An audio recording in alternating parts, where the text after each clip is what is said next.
संविधान की ताकत है। एक आंगनबाड़ी का बच्चा भी पीएचडी करके ऑल इंडिया रैंक 1 ला करके अपने नाम में शान से डॉक्टर कन्हैया कुमार लगा सकता है। ये इस देश के संविधान की ताकत है।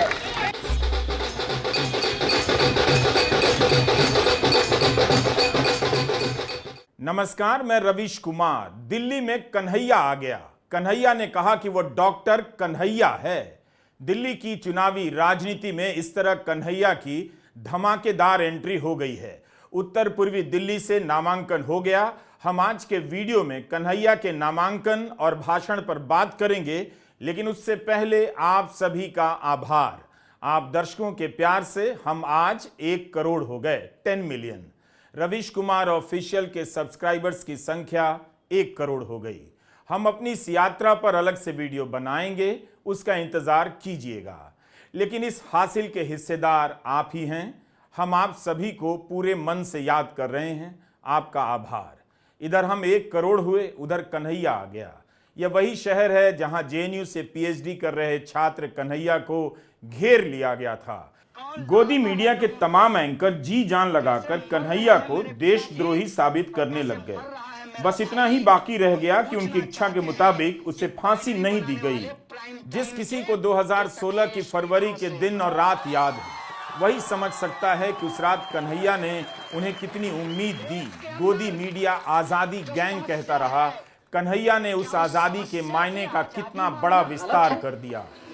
ये क्या कहते हैं, किससे आजादी मांग रहे हो? तुम ही बता दो कि क्या भारत ने किसी को गुलाम कर रखा है? नहीं, तो ऑब्वियसली भारत से नहीं मांग रहे हैं। भारत से नहीं मेरे भाइयों, भारत में आजादी मांग रहे हैं। और से और में फर्क होता है। अंग्रेजों जिसने भी उस रात कन्हैया को सुना, आज तक उस कन्हैया को भुला नहीं सका। कन्हैया की आजादी में गरीबी से लेकर सामंती सोच से आजादी सब शामिल होती चली गई। कन्हैया ने आजादी को फिर से भारत के सार्वजनिक स्पेस में इज्जत के साथ और बड़े मकसद के साथ स्थापित कर दिया। यही उसकी खूबी थी और यही था कन्हैया। उन दिनों दिल्ली ही नहीं, देश भर में जेएनयू को लेकर कितना जहर फैलाया गया, लेकिन 3 मार्च 2016 के अपने भाषण से कन्हैया ने बता दिया जेएनयू की ट्रेनिंग कैसी होती है, उसकी पढ़ाई कैसी होती है। उस रात वह देखने में एक आम छात्र की तरह लग रहा था, मगर बातें उसकी सयानी थी, एकदम 100% सियासी। वही कन्हैया पिछले 7 साल में तप कर, जूझ कर, राजनीति का धीरज सीखकर इंडिया गठबंधन का उम्मीदवार बनकर दिल्ली आया है। उत्तर पूर्वी दिल्ली का चुनाव सिर्फ चुनाव नहीं होगा, उन सपनों का भी चुनाव होगा जिसे फरवरी मार्च 2016 में इस देश ने गंवा दिया था। कन्हैया की बातों में आज भी उस रात की बातें खनकती रहती हैं। आज अगर इस मंच पर खड़ा होकर के प्रत्याशी बन करके मैं भाषण दे पा रहा हूँ, सरकार के आंख में आंख डाल करके सवाल पूछ रहा हूँ, उनकी टैंकों से नहीं घबरा रहा, उनकी ईडी से नहीं घबरा रहा, उनकी बंदूकों से नहीं घबरा रहा, उनकी जेल से हमको नहीं डर लग रहा, क्योंकि हमारे पास संविधान की ताकत है। इसीलिए आज हम हाथ में प्रस्तावना लेकर के आए हैं। कन्हैया की भाषा में जेएनयू की पढ़ाई की शालीनता और कुलीनता और खेत खलियानों की सहज बुद्धि की बातें दोनों नजर आती हैं। वो ऐसी भाषा लेकर आ गया कि गोदी मीडिया के एंकरों की जुबान लड़खड़ा गई। कन्हैया की भाषा में गांव भी था और महानगर का आत्मविश्वास भी। कन्हैया का जेएनयू का एक साथी उमर खालिद इसी उत्तर पूर्वी दिल्ली में हुए दंगों के एक साजिशकर्ता के रूप में जेल में बंद कर दिया गया। उमर खालिद और कन्हैया दोनों को टारगेट किया गया, दोनों जेल गए, लेकिन उमर खालिद की लड़ाई कन्हैया से भी बड़ी हो गई और लंबी हो गई। जेल में 3 साल से अधिक समय हो गए, उमर खालिद को जमानत नहीं मिली है। अब उसी उत्तर पूर्वी दिल्ली में उमर खालिद का एक साथी गरजने लगा है। एक नेता है देश में, कहते हैं कि टेलर दिखाएंगे, साहेब हम आपको असली सलीमा दिखाएंगे कि मेरा नाम कन्हैया है और भगवान श्री कृष्ण का जन्म जेल में हुआ था, आपने हमको जेल में डाला। आप इस देश के विपक्ष के मुंह पर ताला लगाना चाहते हैं, विपक्ष के नेताओं को जेल में डालना चाहते हैं। जब आपने हमको जेल में डाला था उसी तिहाड़ में, तो वहां से निकल करके हमने इस देश की सत्ता को चुनौती दिया था। हमने कहा था कि जब तक जेल में चना रहेगा आना जाना लगा रहेगा। याद रखिएगा ये वो देश है कि हम सहते भी हैं और जब पानी सर से ऊपर उठ जाए तो अपनी पूरी ताकत से उसके खिलाफ लड़ते भी हैं। ये याद रखिएगा कि जब जब इस देश में सत्ता अहंकारी होती है, जब जब इस देश में पाप बढ़ता है, जब जब इस देश में अत्याचार बढ़ता है, तब तब उस अत्याचार के खिलाफ न्याय का एक आरंभ होता है, न्याय की एक लड़ाई की शुरुआत होती है। और एक बात, क्योंकि मेरा नाम कन्हैया है, आगे चलकर कन्हैया खुद को डॉक्टर कन्हैया कहता है। कन्हैया हमसे उम्र में छोटे हैं तो यह छूट ले रहा हूं, वरना उम्मीदवार को बाइज्जत कहते हैं ही कहना चाहिए, कहता है नहीं कहना चाहिए। कन्हैया के भाषणों के आगे मनोज तिवारी का गाना एक बार फिर से फीका पड़ सकता है। अब किसी को याद नहीं, लेकिन 2009 में मनोज तिवारी समाजवादी पार्टी के टिकट पर गोरखपुर से योगी आदित्यनाथ के खिलाफ चुनाव लड़ चुके हैं और उनसे हार चुके हैं। मनोज तिवारी 2014 में सांसद बने उत्तर पूर्वी दिल्ली से। बीजेपी ने उन्हें इसी सीट से तीसरी बार टिकट दिया है। मनोज तिवारी कुछ भी कर लें, चुनाव जीत भी जाएं, मगर बोलने में कन्हैया का मुकाबला नहीं कर पाएंगे। मनोज तिवारी को इस बार गा कर नहीं, बोल कर कन्हैया का मुकाबला करना पड़ेगा। मनोज तिवारी के गाने कुछ अच्छे भी हैं, मगर ज्यादातर इतने अश्लील हैं कि आप सुन नहीं सकते, ना परिवार में सुना सकते हैं, उस मोदी परिवार में भी नहीं बजा सकते जिसका टैग मनोज तिवारी अपने ट्विटर हैंडल पर लगाकर घूमते हैं, और ना इस गाने को राजनीतिक रैलियों में चला सकते हैं। मनोज तिवारी पर भी कभी बाहरी होने का आरोप लगा था, आज मनोज तिवारी कन्हैया पर बाहरी होने के आरोप लगा देते हैं। और आखिरी बात ये कि मेरी कहानी और आपकी कहानी बहुत अलग नहीं है। जब मैं पहली बार दिल्ली में सांसद का प्रत्याशी बना की ओर से, इंडिया अलायंस की ओर से, तो सबसे पहली प्रतिक्रिया आई कि मैं बाहरी आदमी हूं। बोलिए, बिहारी आदमी को बाहरी कहना ये कोई नया बात है? बिहारी को तो बाहरी कहते हैं ना जी।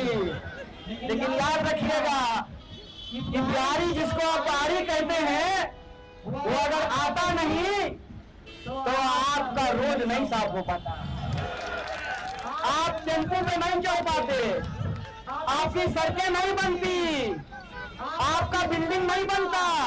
और हम खाली मजदूरी नहीं करते हैं, हम गृह मंत्रालय जहाँ जैसा के पप्पा बैठते हैं वहाँ सेक्रेटरी भी बनते हैं। और ये इस देश के संविधान की ताकत है, एक आंगनबाड़ी का बच्चा भी पीएचडी करके ऑल इंडिया रैंक 1 ला करके अपने नाम में सांसद डॉक्टर कन्हैया कुमार लगा सकता है। इस देश के संविधान की ताकत है। एक ही सांस में कन्हैया ने बिहार और जेएनयू दोनों से अपने रिश्ते को जोड़ दिया, सामने रख दिया। जेएनयू को अपनी पीएचडी की उच्चतम डिग्री के माध्यम से सामने रखा और बिहार के जरिए बाहरी होने की बात को काटा। क्या कन्हैया की तरह मनोज तिवारी भी अपनी डिग्री और वाक्पटुता का इस तरह प्रदर्शन कर सकते हैं? कन्हैया हर जवाब की तैयारी के साथ मैदान में कूदा है। मनोज तिवारी को लगता है कि कन्हैया पर फिर से टुकड़े टुकड़े गैंग का आरोप चिपका दिया जाएगा, जेएनयू से होने के कारण उसे देश विरोधी बता दिया जाएगा। तो मनोज तिवारी को जेएनयू की वाइस चांसलर शांति श्री धूलीपुड़ी पंडित का यह बयान ध्यान से सुनना चाहिए, जो उन्होंने पीटीआई को इंटरव्यू में दिया और जिसे छापा दैनिक जागरण ने। यह इंटरव्यू 19 अप्रैल को दैनिक जागरण में छपा है और मैं उनके ही शब्दों को पढ़ रहा हूं कि जेएनयू कभी भी राष्ट्र विरोधी या टुकड़े टुकड़े गैंग का हिस्सा नहीं था। संस्थान हमेशा असहमति, बहस और लोकतंत्र को बढ़ावा देता आया है और देता रहेगा। जिन छात्रों पर नारेबाजी में शामिल होने का आरोप लगाया गया, उन्हें टुकड़े टुकड़े गिरोह का सदस्य बताया गया। वह एक ऐसा चरण था जब दोनों पक्षों में गलतियां थी। मुझे लगता है कि नेतृत्व ने इसे नियंत्रित करने के तरीके में गलतियां की। किसी भी विश्वविद्यालय में 10% सिरफिरे होते हैं। यह केवल जेएनयू नहीं है, यह नेतृत्व के बारे में है कि हम लोगों से कैसे निपटते हैं। लेकिन मुझे नहीं लगता कि हम राष्ट्र विरोधी या टुकड़े टुकड़े हैं। विश्वविद्यालय कभी भी राष्ट्र विरोधी नहीं था। जब मैंने पढ़ाई की, परिसर में वाम वर्चस्व का चरम था, तब भी कोई राष्ट्र विरोधी नहीं था। यह जेएनयू की वाइस चांसलर का इंटरव्यू है। उत्तर पूर्वी दिल्ली के लोगों को सुनना चाहिए, उससे पहले मनोज तिवारी को। एबीवीपी के प्रति कोई दुर्भावना नहीं है, क्योंकि हम लोग सच में लोकतांत्रिक लोग हैं। हम लोग सचमुच का संविधान में भरोसा करते हैं। इसीलिए एबीवीपी को दुश्मन की तरह नहीं, विपक्ष की तरह देखते हैं। और लोकतंत्र क्या इसके बाद भी मनोज तिवारी टुकड़े टुकड़े गैंग का राग अलापेंगे? फरवरी मार्च 2016 की घटना है। पटियाला कोर्ट में वकीलों ने कन्हैया को घेर कर पीट दिया। हर तरफ से यह लड़का दिल्ली में घिरा रहा, लेकिन टिका रहा। जेल से आने के बाद कन्हैया की एक किताब भी छपकर आई, बिहार टू तिहाड़। यह किताब 2016 में ही आ गई। जेएनयू केस में कुछ हुआ भी नहीं। 2016 की घटना थी जब 2019 में पूछा जाने लगा कि चार्जशीट कहां है, तो चुनाव से 3 महीने पहले चार्जशीट पेश की जाती है। आज 2024 है। कन्हैया मोदी सरकार के खिलाफ लंबी चौड़ी चार्जशीट लेकर दिल्ली के मैदान में खड़ा हो गया है। नामांकन के बाद कन्हैया ने अपने भाषण में लड़ाई का मकसद साफ कर दिया। कन्हैया का नामांकन एक बड़ी राजनीतिक घटना है। उसकी उम्मीदवारी कई मायनों में जोरदार भी है। राहुल गांधी के साथ भारत जोड़ो यात्रा में शुरू से लेकर अंत तक शामिल रहा, यात्रा भी पूरी की। आप कह सकते हैं कि राहुल गांधी के अलावा कन्हैया भी भारत जोड़ो पदयात्रियों में से एक है जो चुनावी मैदान में उतरा है।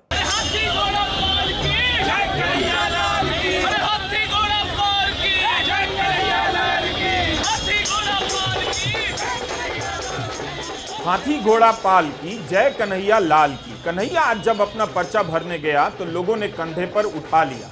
बाद में कन्हैया ई रिक्शा से नामांकन भरने के लिए रवाना हुआ और हाथ में संविधान की प्रस्तावना का फ्रेम उठाए रखा। विपक्ष के लिए यह लड़ाई संविधान बचाने की लड़ाई है। कन्हैया के नामांकन की रैली में इंडिया गठबंधन की मजबूती भी नजर आई। कांग्रेस के अंतरिम अध्यक्ष देवेंद्र यादव भी साथ में थे। आम आदमी पार्टी के नेता और दिल्ली सरकार में मंत्री गोपाल राय भी थे। कांग्रेस के साथ साथ आम आदमी पार्टी, सीपीएम के भी झंडे लहरा रहे थे। सभी दलों के कार्यकर्ता थे। आज दिल्ली में नामांकन भरने की आखिरी तारीख थी। दिल्ली में 25 मई को मतदान होने हैं। कन्हैया अपने अंदाज में लौट आया है।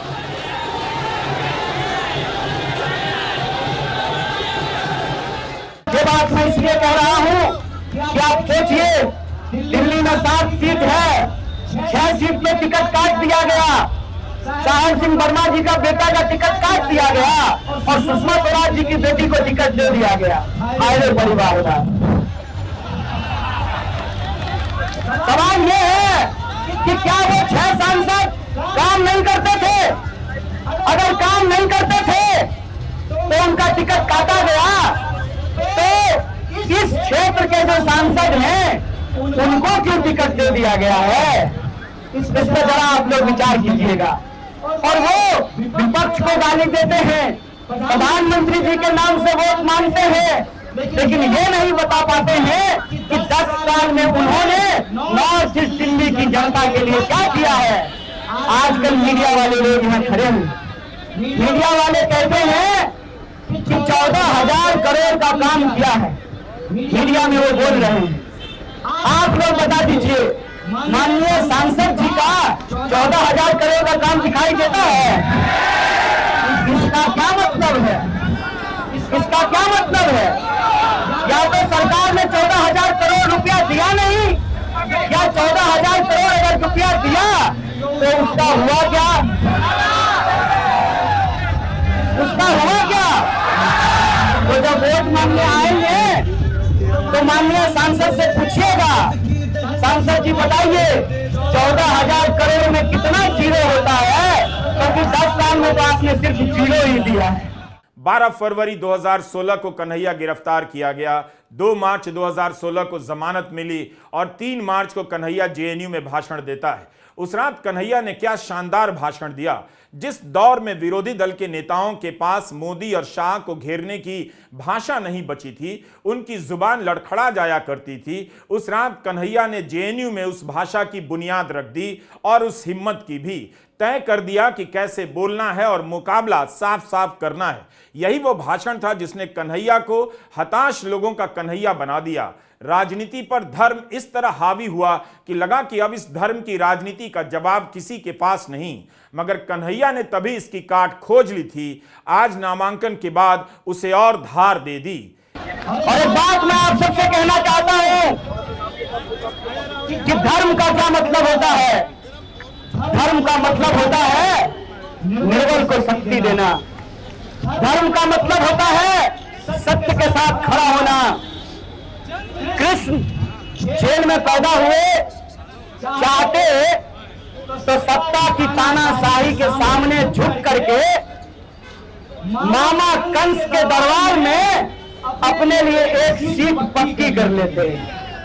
लेकिन भगवान प्रभु श्री कृष्ण ने कंस के दरबार में जाना स्वीकार नहीं किया, गोकुल वासियों का गाय चराना स्वीकार किया। इसीलिए आज जब मैं आपके बीच खड़ा हूं, ये इतिहास का एक शानदार संयोग है। इतिहास का शानदार संयोग ये है कि इस देश के प्रधानमंत्री जी ने एक आदरणीय महिला को, मैं हर महिला का दिल से सम्मान करता हूं, देश के प्रधानमंत्री जी ने इस देश की एक आदरणीय महिला के गले में मंगलसूत्र डाला। उस महिला का नाम यशोदा है और मेरा नाम कन्हैया है। तो याद रखिएगा कि इतिहास का संयोग है कि हम गंगा किनारे पैदा हुए, हमारी जन्मभूमि गंगा के किनारे है और आज हमारी कर्मभूमि यमुना का किनारा बन रहा है। और हम किताबों में पढ़ा करते थे कि यह कदम का पेड़ अगर ना होता यमुना तीरे, मैं भी उस पर बैठ कन्हैया बनता धीरे। एक ही सांस में सुभद्रा कुमारी चौहान की कविता के सहारे कन्हैया ने गंगा, यमुना और यूपी बिहार को जोड़ दिया। कांग्रेस में हिंदी पट्टी की भाषा, संस्कृति और रूपक समझने वाले नेता कम हैं। कन्हैया ने उनकी कमी आज पूरी कर दी। नरेंद्र मोदी ने भारत की राजनीति को 10वीं क्लास का ललित निबंध बना दिया। उनके भाषणों का स्तर ऐसा ही है। कन्हैया उस क्लास में यूनिवर्सिटी की डिग्री लेकर आ गया है। 2019 में कन्हैया ने पहली बार लोकसभा का चुनाव लड़ा और गिरिराज सिंह से हार गया। उसके बाद कन्हैया ने सीपीआई छोड़ दी, कांग्रेस में आ गया। उस चुनाव में कन्हैया के लिए कैंपेन करने वालों में वामधारा के कई छात्र संगठन शामिल हुए। दिल्ली से और अन्य शहरों से तमाम लोग बेगूसराय गए थे।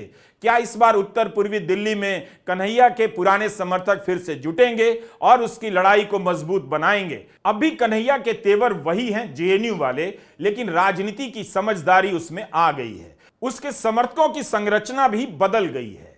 मगर कांग्रेस में शामिल होकर वह पर्दे के पीछे काम करना सीख गया है और पार्टी के प्रचार के लिए देश भर में बुलाया जाता है। उम्मीदवार बनने के बाद उन्होंने आम आदमी पार्टी के नेताओं से जाकर मुलाकात की। सुनीता केजरीवाल से लेकर संजय सिंह से मिले। कन्हैया को यह बात समझ में आ गई है कि चुनावी राजनीति में जोड़ते हुए चलना होता है और कन्हैया ने अब जोड़ना सीख लिया है। कन्हैया को हराने के लिए आरएसएस और बीजेपी और गोदी मीडिया सब अपनी पूरी शक्ति झोंक देंगे। लेकिन बेगूसराय से हार कर भी कन्हैया चुप नहीं रहा, वो बोलता ही रहा। नामांकन भरने से पहले भी कन्हैया ने देश भर में कई रैलियों को संबोधित किया है। नेता केवल चुनाव जीतने और हारने से नहीं बनता है, वह जो होता है। गोदी मीडिया अब कन्हैया को दिखाए बिना दिल्ली चुनाव को कैसे कवर करेगा, उसका संकट बढ़ गया है। जिसे खलनायक बनाया, दिन रात डिबेट के जरिए उसे बदनाम किया, उसका सामना गोदी मीडिया कैसे करेगा?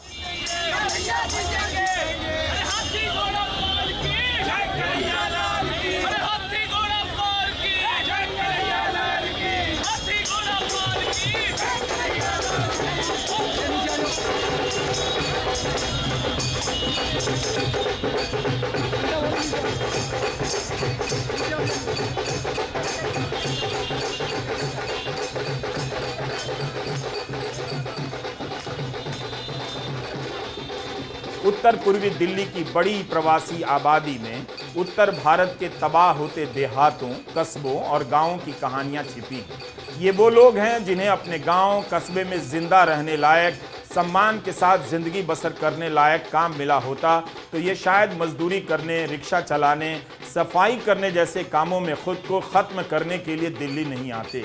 यही लोग हैं जो दिल्ली को बनाते हैं, इसे संवारते हैं। यही आबादी थी जिसे कोविड के उस भयावह दौर में सरकारों ने अकेला छोड़ दिया। कितने लोग सड़कों पर पैदल ही निकल गए, हजारों किलोमीटर का सफर तय करने कि मरेंगे तो अपने गांव में जाकर मरेंगे। जाने कितने गांव पहुंच पाए, कितनों को वो मौत भी नसीब नहीं हुई। आज कन्हैया उसी प्रवासी, गरीब, गुरबा आबादी की आवाज बनकर खड़ा होने आया है।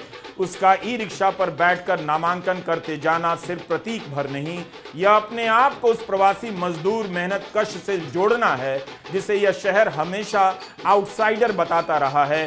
कन्हैया को भी तो आउटसाइडर कहा गया।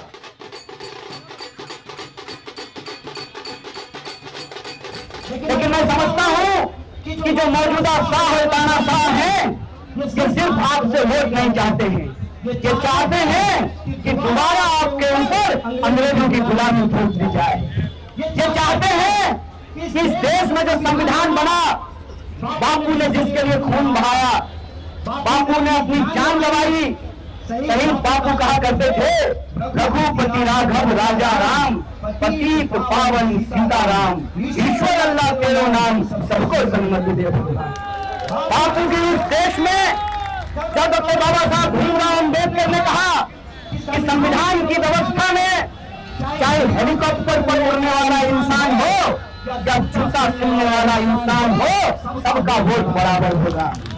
यह जो संविधान की ताकत है, उस संविधान की ताकत को आप कमजोर कर रहे हैं। इसी के साथ कन्हैया की राजनीति उसी दिल्ली में लौट आती है जिसके एक छोर पर इसकी शुरुआत हुई थी। जेएनयू दिल्ली के दक्षिणी छोर पर है जहां से उस पर देशद्रोही होने का आरोप लगा। अब कन्हैया उसी दिल्ली के उत्तर पूर्वी छोर पर अपने राजनीतिक भविष्य की लड़ाई लड़ेगा।